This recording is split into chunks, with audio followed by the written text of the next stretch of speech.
You think leadership is about making noise, about pounding tables and raising voices and making sure everyone knows who's in charge. You think strength comes from threats, from ultimatums, from forcing people to choose between compliance and consequences. That's not leadership. That's desperation dressed up as power. And in December 2024, while Donald Trump was raging about tariffs and betrayal, a quiet man in Ottawa gave the world a masterclass in what real leadership actually looks like. If that stirred something in you, stay. We don't shout here, we just tell the truth. And the truth about that winter interview wasn't what most people saw. It wasn't about Canadian politics or trade policy or even Trump's latest tantrum. It was about the moment when the world got to see two completely different approaches to power side by side, and only one of them looked like strength. People think the Trump-Carney conflict is about trade wars or NAFTA renegotiation or some policy disagreement between allies. They're wrong. This is about something much deeper. This is about what happens when a bully finally meets someone who refuses to be bullied. Someone who understands that real power doesn't come from volume. It comes from competence. It comes from having a plan and sticking to it while your opponents exhaust themselves with theatrics. Let me tell you about the interview that changed everything. December 15th, 2024. Mark Carney, Canada's Prime Minister, sits down for his year-end press conference. No teleprompter, no scripted answers, no handlers whispering in his ear. Just a leader who actually knows what he's doing, fielding questions from journalists who are used to politicians who dodge and weave and desperately try to change the subject when things get uncomfortable.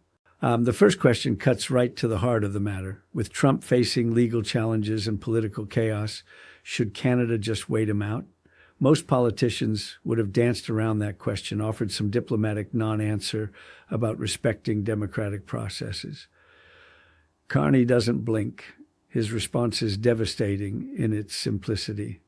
Certainly a strategy is not to rush into a bad deal. We've been disciplined about that.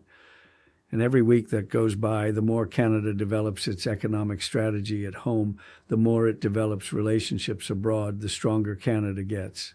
Think about what he's actually saying there. He's saying time is on Canada's side, not Trump's. He's saying patience isn't weakness, patience is power. And while Trump burns through his political capital with tantrums and threats, Canada is quietly building something stronger. But here's what made that moment so devastating. It wasn't what Carney said. It was how he said it. Calm, measured, matter of fact, like he was discussing the weather, not describing how his country was systematically reducing its dependence on the United States. No bluster, no chest thumping, no need to convince anyone of anything. Just a leader stating facts and letting the implications speak for themselves. That's when Trump lost his mind. Because Trump understands threats. He understands shouting matches. He understands people who fight back with the same weapons he uses. What he doesn't understand is someone who simply refuses to play his game, someone who looks at his tantrums and responds with strategic patience. The tweet storm started within hours. Weak Carney thinks he can outlast America. Canada needs us more than we need them. Time to show them what real strength looks like. But here's the thing about real strength. It doesn't need to announce itself. It doesn't need to prove itself with caps lock and exclamation points. It just is. And what Carney revealed next should have scared every American who cares about our position in the world. Conservative members of Parliament, people who had spent their entire careers opposing the Liberal Party, were defecting to support his government, not because they were bought or threatened or promised committee assignments, because they looked at the choice between Carney's calm competence and the chaos coming from Washington, and they chose competence. When your own political opponents abandon their parties to support you, that's not politics, that's gravity. That's what happens when someone demonstrates genuine leadership in a moment when leadership actually matters. And Trump, watching from Mar-a-Lago, finally understood what he was up against. This wasn't some weak Canadian politician he could bully into submission. This was someone playing an entirely different game. But Carney wasn't done. He dropped the bombshell that should have made headlines around the world, but somehow got buried in the noise of American political chaos. Canada was redirecting its defense spending. For decades, 70 cents of every Canadian defense dollar had flowed south to American contractors. That arrangement had made sense when America was a reliable ally, when partnerships were built on trust and shared values. But Carney made it clear that world no longer existed.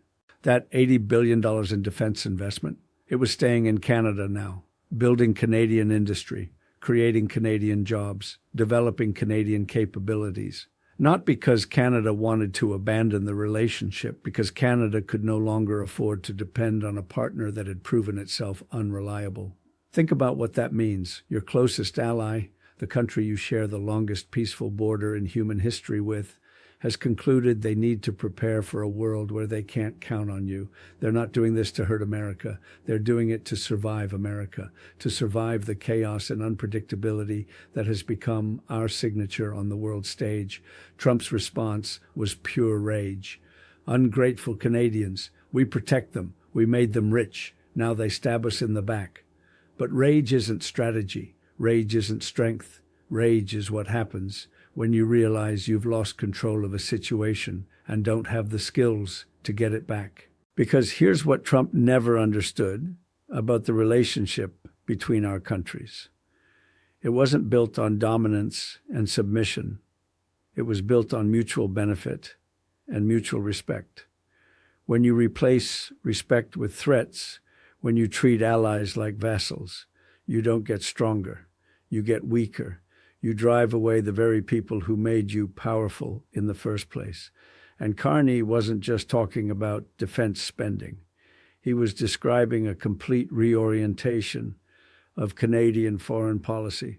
The whole world wanted to work with Canada now. Asia-Pacific nations, European allies, Middle Eastern partners, all of them were lining up to do business with a country that offered something America no longer seemed capable of providing: reliability. The United Arab Emirates committed $70 billion to Canadian projects, $70 billion.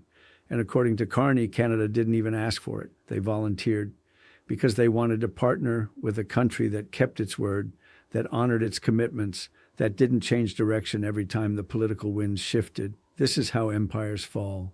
Not through military defeat, not through economic collapse, but through the slow recognition by allies and partners that you can no longer be trusted, that your word means nothing, that chaos has replaced competence at the highest levels of government.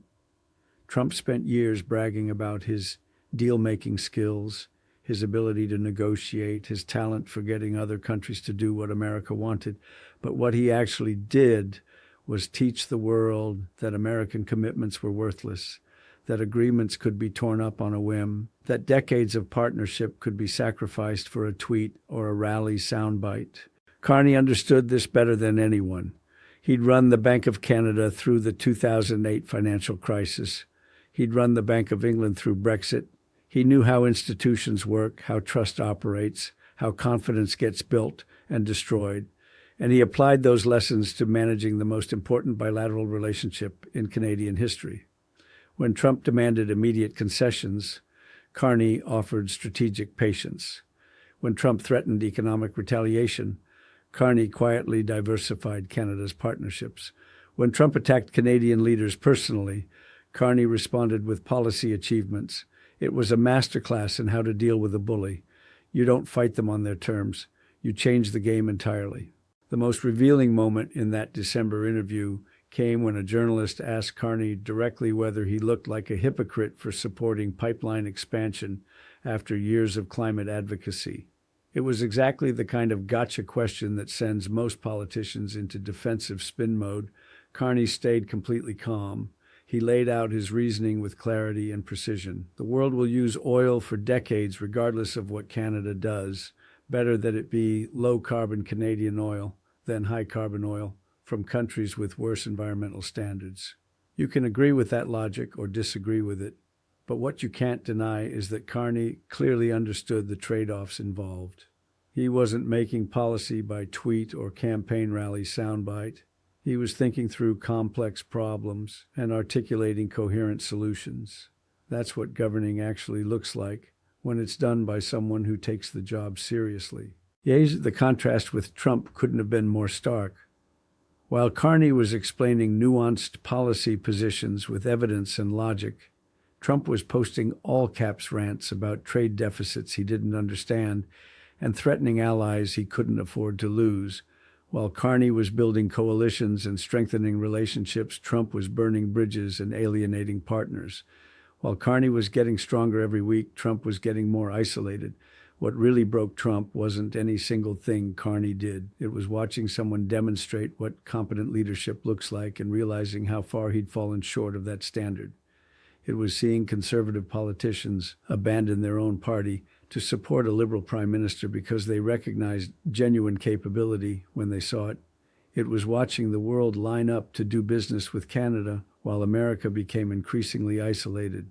But the most devastating blow came when Carney described Canada's role in the coalition supporting Ukraine. There's an international group of democratic nations working to shape lasting peace in Eastern Europe. Major European countries are involved. Australia is involved. The United Kingdom is involved. Canada is helping to lead it. And the United States isn't even in the room. Think about that for a moment. There's a coalition of democratic nations working on one of the most important security challenges of our time, and America isn't part of it. We've abdicated our leadership role so completely that our allies have learned to organize themselves without us. They've learned they can't wait for American leadership because American leadership might not come. Or worse, it might come in the form of chaos and contradiction that makes their job harder instead of easier. This is what the Trump years actually accomplished, not making America great again, not bringing back manufacturing jobs, not rebuilding our military or our economy or our international standing.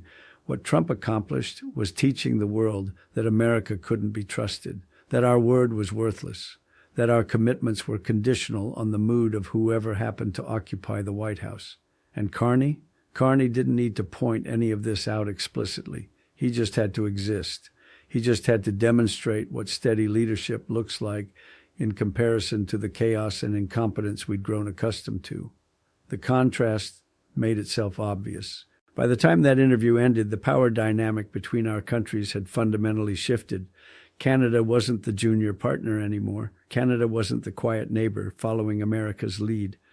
Canada had become something else entirely, a country that other nations wanted to work with, a country that kept its promises, a country led by someone who understood that real strength comes from competence, not volume.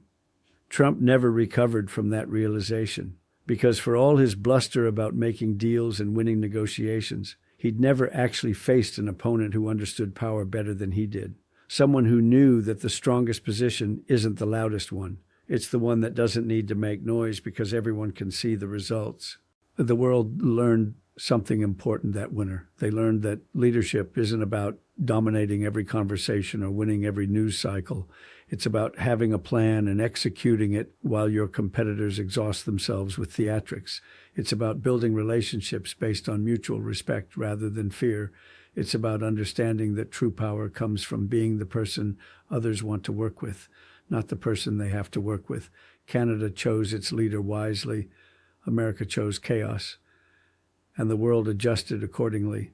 Life isn't a movie where the loudest voice wins. It's a complex system where competence eventually triumphs over performance. Trump never learned that lesson. Carney never needed to.